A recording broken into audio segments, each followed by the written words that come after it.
शनिवार को अक्षय तृतीया के पावन पर्व पर यूपी के प्रयागराज जिले के प्रतिष्ठानपुरी झूसी स्थित भगवान परशुराम अखाड़ा में भगवान विष्णु के छठे अवतार भगवान परशुराम का प्रकटोत्सव धूमधाम के साथ मनाया गया। इस दौरान झूसी विभिन्न मोहल्लों में अखाड़ा के पीठाधीश्वर सुदर्शन जी महाराज और कैलाश धाम के व्यवस्थापक स्वामी कृष्णानंद जी महाराज की अगुवाई में भगवान परशुराम जी की विशाल शोभा यात्रा निकाली गई, जिसमें भगवान परशुराम जी के भक्तों ने काफी संख्या में बढ़ चढ़कर हिस्सा लिया।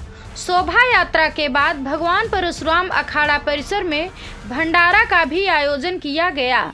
इसके साथ ही भगवान परशुराम अखाड़ा के पीठाधीश्वर सुदर्शन जी महाराज ने शोभा यात्रा में आए हुए अतिथियों और गणमान्य लोगों को अंग वस्त्रम देकर सम्मानित किया। इससे पूर्व अखाड़ा परिसर में ब्राह्मणों ने वैदिक मंत्रों के साथ भगवान परशुराम जी का हवन करवाया।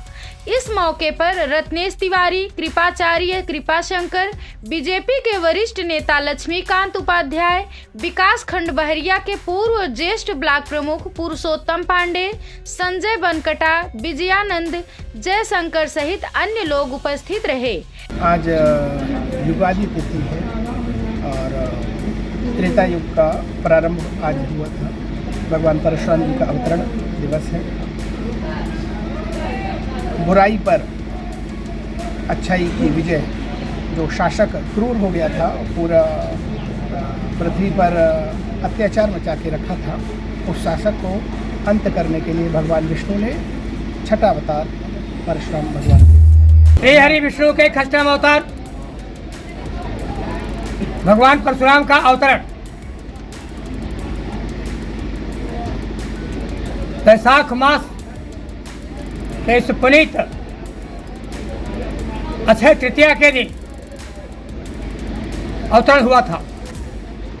यूँ तो आज पूरे देश भर में या पृथ्वी पर जहाँ भी हिंदू रहता है, क्योंकि संपूर्ण भारत, पूरा पृथ्वी संपूर्ण भारत ही थी, इसलिए जहाँ भी हिंदू रहता है वह भगवान परशुराम जी के अवतरण दिवस को मनाता है।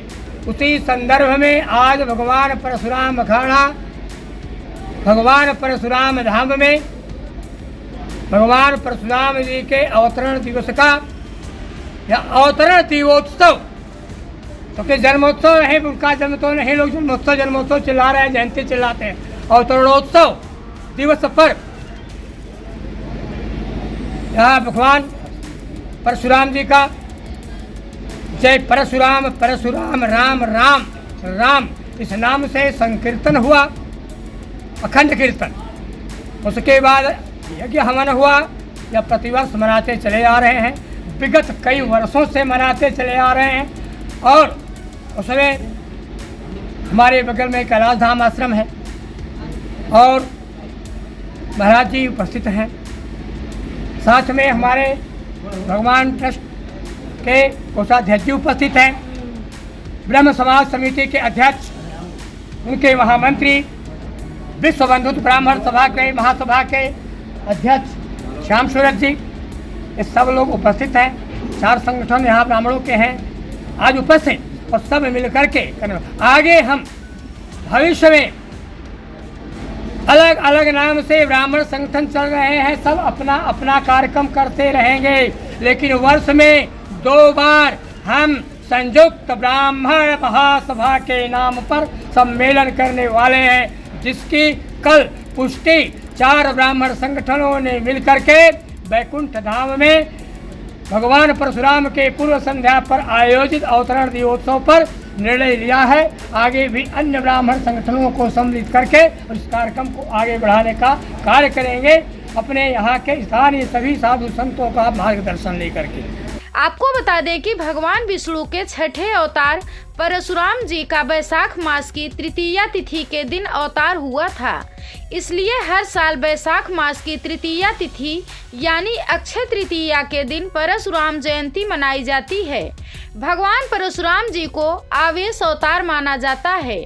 पौराणिक कथाओं में भगवान परशुराम जी की कई ऐसी कथाओं का वर्णन मिलता है जिससे मालूम होता है कि परशुराम जी अत्यंत क्रोधी स्वभाव के हैं। साथ ही कथाओं से मालूम होता है कि परशुराम जी अमर हैं और सृष्टि के अंत तक वो धरती पर विराजमान रहेंगे। भगवान परशुराम जी ऋषि जमदग्नि और माता रेणुका के पुत्र हैं। परशुराम जी कुल परंपरा के अनुसार ब्राह्मण हैं, लेकिन इनका स्वभाव क्षत्रिय जैसा है। अपने क्रोध से इन्होंने कई बार धरती पर क्षत्रियों का विनाश कर दिया, लेकिन इनका स्वभाव क्रोधी कैसे हुआ, इस विषय में एक कथा है कि इनकी दादी सत्यवती को भृगु ऋषि ने 2 फल दिए थे, जिनमें एक इनकी दादी सत्यवती के लिए था और दूसरा फल इनकी दादी की माता के लिए था, लेकिन गलती से फलों में अदला बदली हो गई।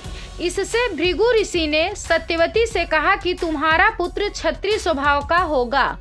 तो सत्यवती ने भृगु ऋषि से कहा कि ऐसा आशीर्वाद दीजिए जिससे कि मेरा पुत्र ब्राह्मण जैसा हो और मेरा पौत्र क्षत्रिय गुणों वाला हो। भृगु ऋषि के आशीर्वाद से ऐसा ही हुआ। परशुराम जी ऋषि जमदग्नि की 5वीं संतान हुए, जो बाल्यावस्था से ही क्रोधी स्वभाव के थे। भगवान परशुराम जी का मूल नाम राम है।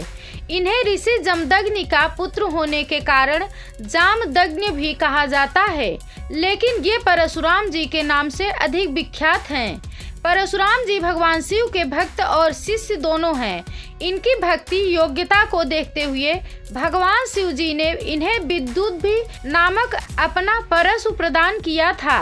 सदैव परशु धारण करने के कारण ये जगत में परशुराम नाम से विख्यात हैं। भगवान गणेश जी का एक नाम एक दंत है। इसकी एक वजह यह है कि गणेश जी के एक दांत टूटे हुए हैं। ऐसी मान्यता है कि एक बार परशुराम जी अपने इष्ट देव भगवान शिव जी से मिलने कैलाश पर्वत पर आए तो भगवान गणेश जी ने परशुराम जी का रास्ता रोक लिया। गणेश जी ने कहा कि अभी पिता शिव जी किसी से नहीं मिल सकते हैं। इस पर परशुराम जी शिव जी से मिलने की जिद कर बैठे और फिर गणेश जी के साथ परशुराम का महायुद्ध आरंभ हो गया। अंत में क्रोध में आकर परशुराम जी ने परशु से गणेश जी के दांत पर वार कर दिया और इस तरह गणेश जी का एक दांत टूट गया और वे एक दंत कहलाने लगे। ऐसी कथा है कि सीता स्वयंवर के समय जब भगवान राम ने शिव जी का धनुष तोड़ा तब पृथ्वी कांप उठी। परशुराम जी के पता चला कि शिव जी का धनुष किसी ने तोड़ दिया है। इस पर मन की गति से चलने वाले परशुराम जी तुरंत महाराजा जनक के दरबार में पहुंच गए और शिव जी का धनुष तोड़ने पर भगवान राम को युद्ध के लिए ललकारने लगे। उस समय भगवान राम ने परशुराम जी को ये आभास कराया कि वे भगवान विष्णु के अवतार हैं। भगवान राम का रहस्य जानने के बाद परशुराम जी का क्रोध शांत हो गया और भगवान श्री राम ने उनके अहंकार का नाश कर दिया। इसके साथ ही भगवान राम ने परशुराम जी को अमर रहने का वरदान देते हुए ये जिम्मेदारी सौंपी कि आप मेरे अगले अवतार होने तक मेरा सुदर्शन चक्र संभाल कर रखें। अगले अवतार में मुझे इसकी आवश्यकता होगी तब आप मुझे ये लौटा देंगे। भगवान विष्णु ने जब द्वापर में श्री कृष्ण अवतार लिया तब परशुराम जी और भगवान श्री कृष्ण की भेंट उस समय हुई जब भगवान श्री कृष्ण गुरु सांदीपन के आश्रम में शिक्षा प्राप्त कर वापस अपने घर लौटने की तैयारी में थे। उस समय परशुराम जी ऋषि संदीपनी के आश्रम में पधारने और भगवान श्री कृष्ण को उनका सुदर्शन चक्र लौटाते हुए कहा कि अब ये युग आपका है, आप अपना ये सुदर्शन चक्र संभालिए और धरती पर पाप का भार बहुत बढ़ गया है, उस भार को कम कीजिए। Bureau report Prayagraj 24x7 news.